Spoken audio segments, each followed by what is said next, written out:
para mabuo na itong ito na parte, no?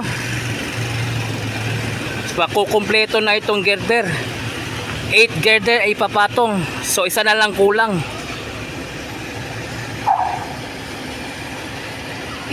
Mag-i-execute sila ngayon dito, no? Aabangan mo natin.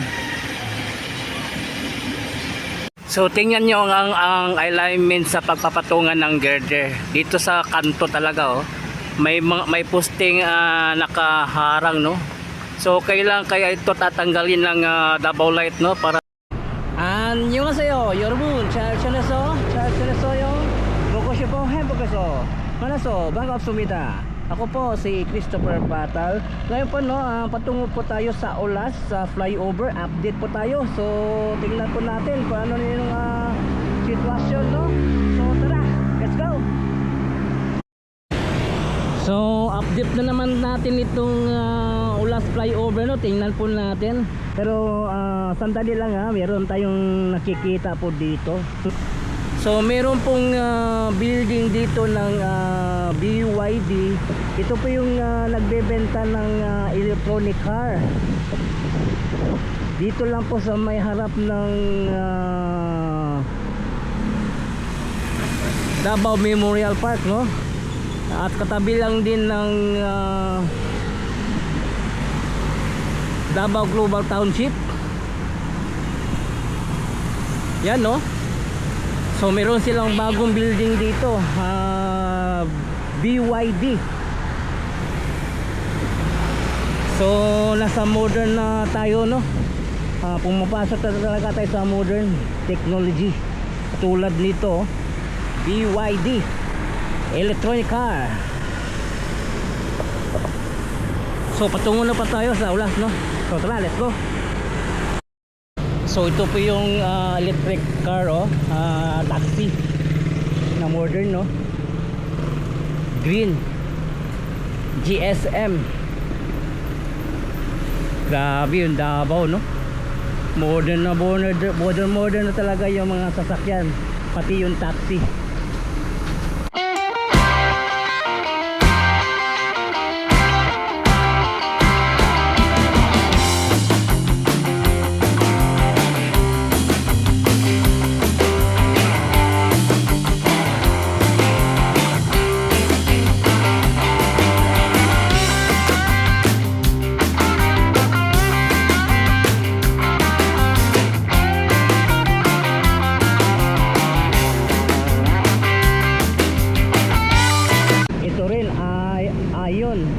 Electric car din ito. Yan, no? Grabe, no?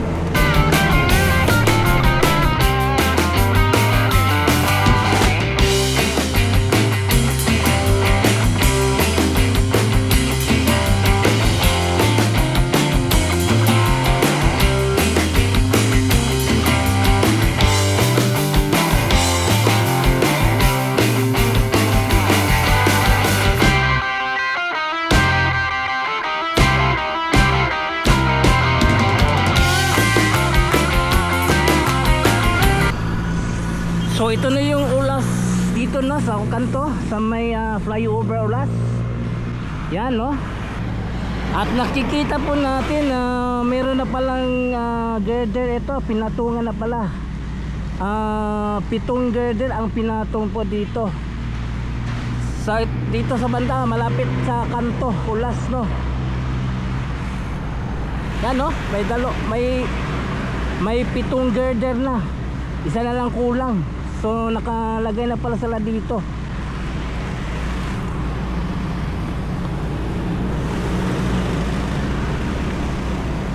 Wow.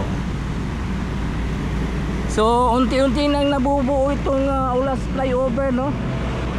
Maliban lang dito yung may mga wire pa madadaanan. Merong poste dito, oh. Yan, no?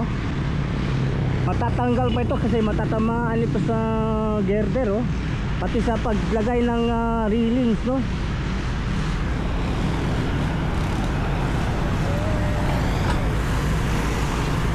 Pero ito yung bago nila nilagay dito, yung girder. 7 girder na nakalagay dito. Sa kanto mismo sa Ulas. Ito yung patungo ng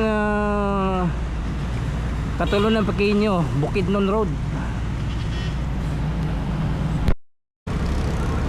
So ang next na lagyan nila ito sa may mismo sa kanto, no, crossing, no. Pero dito pahirapan, no, merong mga wire pa sa taas din, no. At meron pang isang poste tatanggalin ito, no. May sagabal ito sa paglagay ng girder dito banda, no.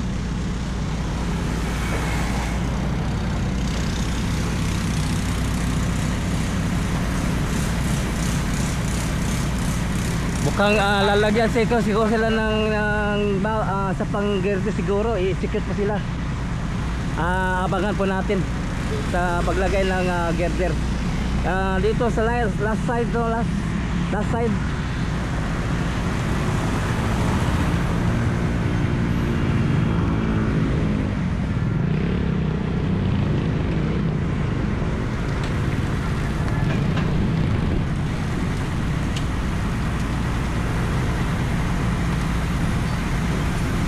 So bali merong isang girder, no, nakabang, no. Parang mag-i-secure yata sila ng girder. Last girder.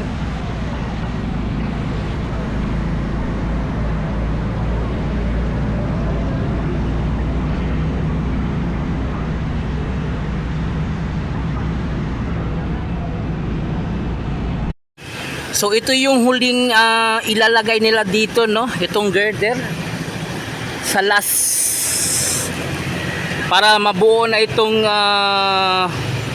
ito na parte, no. Kukumpleto na itong girder.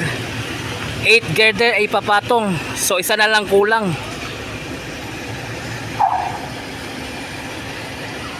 Mag-i-execute sila ngayon dito, no. Aabangan mo natin. So tingnan nyo ang alignment sa pagpapatungan ng girder. Dito sa kanto talaga, oh. May posting nakaharang, no. So kaya ito tatanggalin ng double light, no, para siguro next itong lalagyan ng girder, pero nandito po itong nakaharang na poste. So pahirapan dito sa pag-execute, no. So kailan ito tatanggalin ng double light? Itong poste dito, oh, nakaharang sa alignment ng flyover Ulas patungo sa Talumbo segment. So ito, no, hinahanda na nilang yung isang girder last para dito, no, ikakabit nila ngayon. So yan po, inangat na po nila yung girder, no. So ito yung huli na girder ipapatong dito, no. Sa wakas makukumpleto na itong girder dito.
sa wakas na ikabit rin yung last na girder dito, no.